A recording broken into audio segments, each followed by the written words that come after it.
Section 5.6, inverse trig functions. The first part we're going to do right here is just a review of inverse trig functions. So, right here you'll see the graph of sine of x. Inverse means we have to go backwards. How do we go backwards from sine? Well, we could switch the x and the y and solve for y. And so the inverse function is going to be y is equal to the arc sine of x.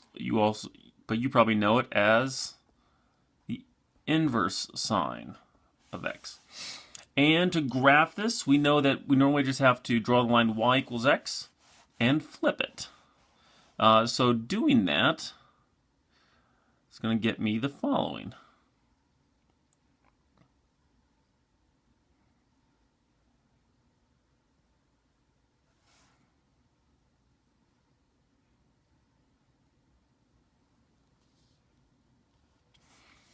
Now clearly this is not a function. Not a function. Doesn't pass the vertical line test. So how can we say y is equal to the sine of x? Well, just as a review here, mathematicians limit the domain. They cut it off right here down to here.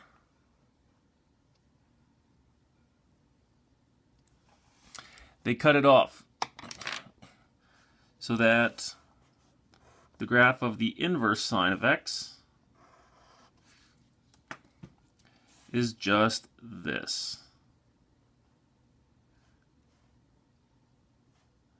That's it.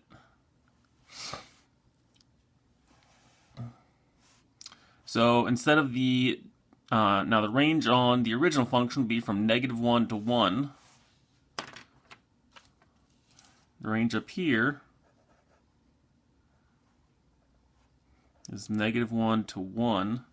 That's going to be our domain down here.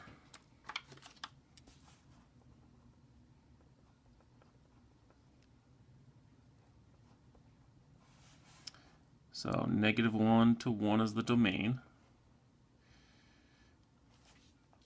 The range on this, though, the range on the domain on this was all reals, but we have to limit it here. So the range for arc sine is going to be from -π12 to π12.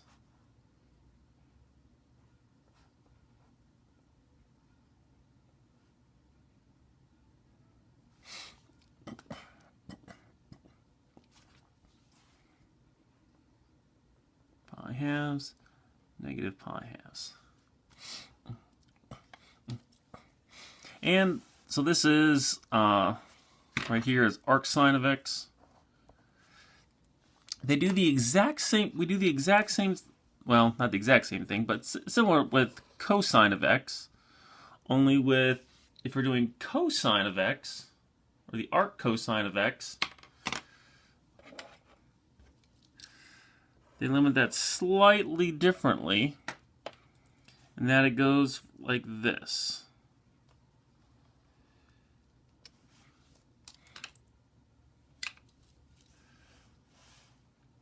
And it's going to be going from pi down to 0, but still from -1 to 1.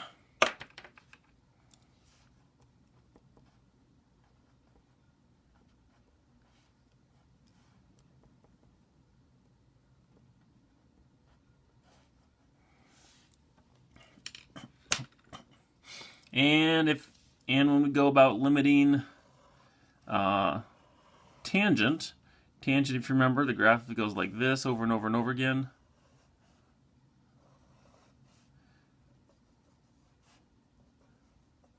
With asymptotes in between.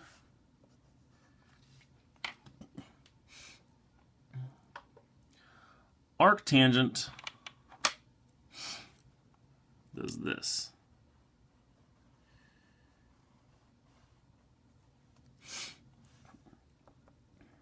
With an asymptote above and below.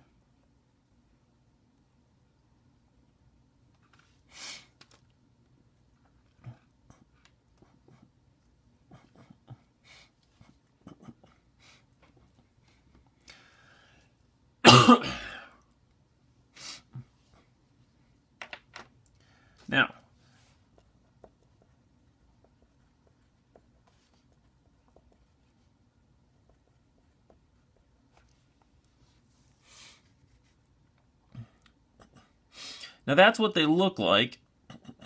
How are they used? Well, normally we take the cosine of an angle to get the ratio of the two sides. With the arc-trig functions, we take the ratio of the two sides and go backwards to get the angle. For example, the arc cosine of 1/2. What's that going to equal? Well, let's think about it backwards here. The cosine of what angle will give us 1/2? What's that you say? The cosine of pi thirds? Well, you would be correct.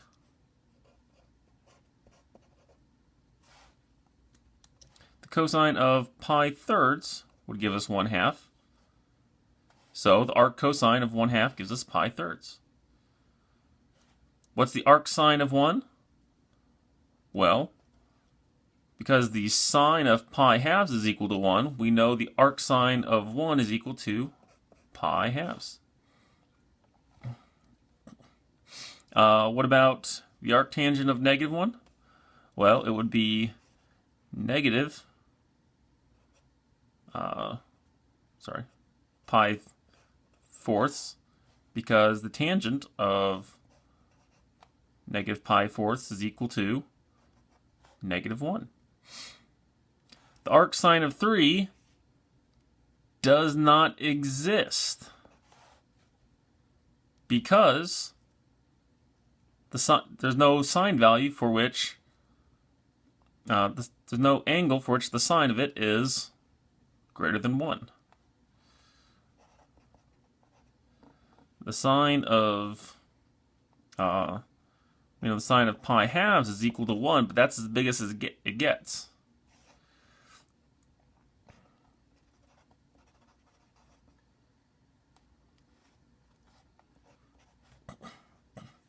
So keep that in mind there.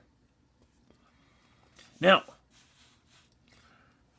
also just basic review here. If I've got the arc sine of 1/2 x plus 4 is equal to pi thirds, solve for x.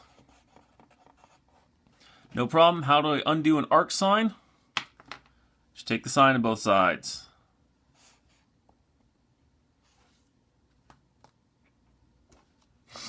So that those cancel out. The sine of pi thirds is going to be root 3 over 2. Then I get 1/2 x plus 4 is equal to root 3 over 2. From here, you know what to do. 1/2 x is equal to root 3 over 2 minus 4. Double both sides. X is equal to square root of 3 minus 8.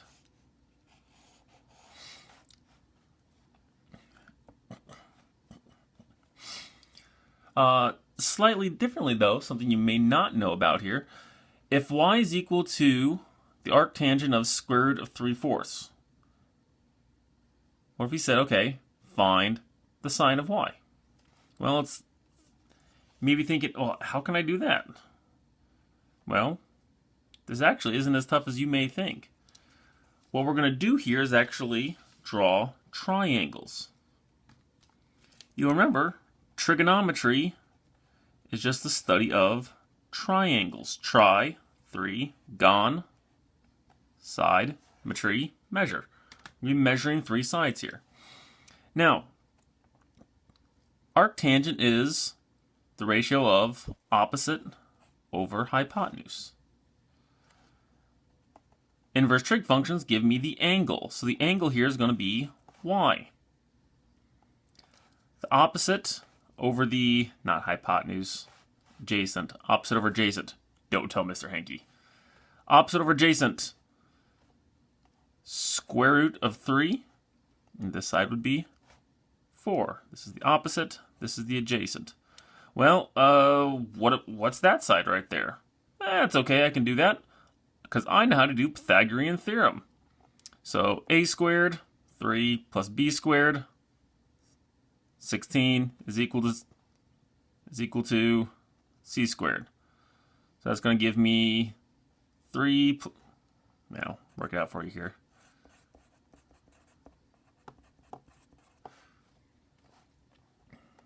So we're going to get 3 plus 16 is c squared, so c is equal to square root of 19. So if I have to find the sine of y, well, that's pretty easy. The sine of y is opposite over hypotenuse. So the sine of y, opposite over hypotenuse, is going to be the square root of 3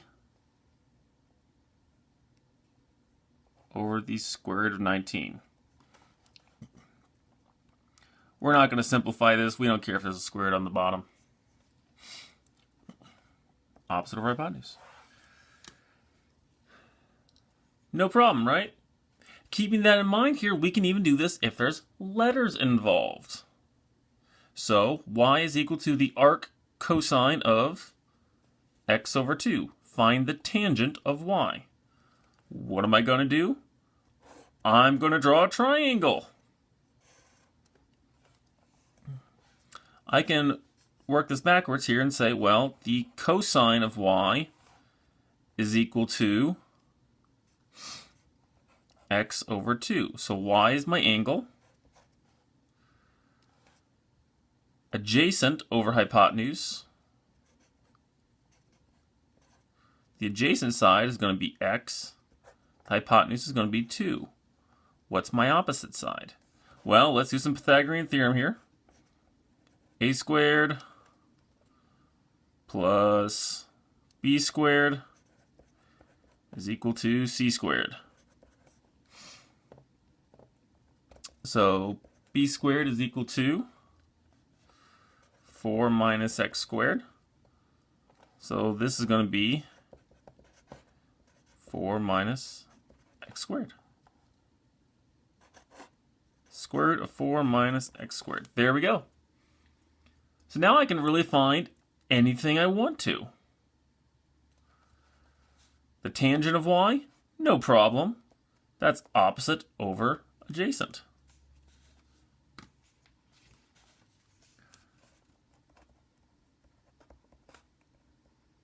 Opposite side over adjacent side. It's going to be the square root of 4 minus x squared over the adjacent side, which would be x.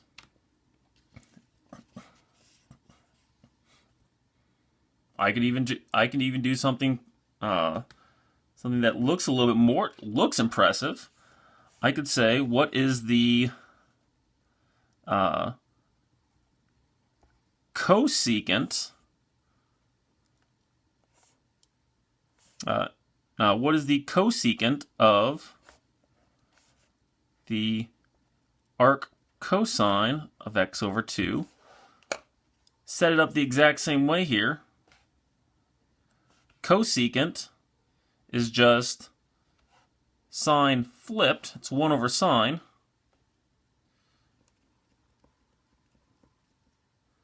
And so 1 over sine is just hypotenuse over opposite.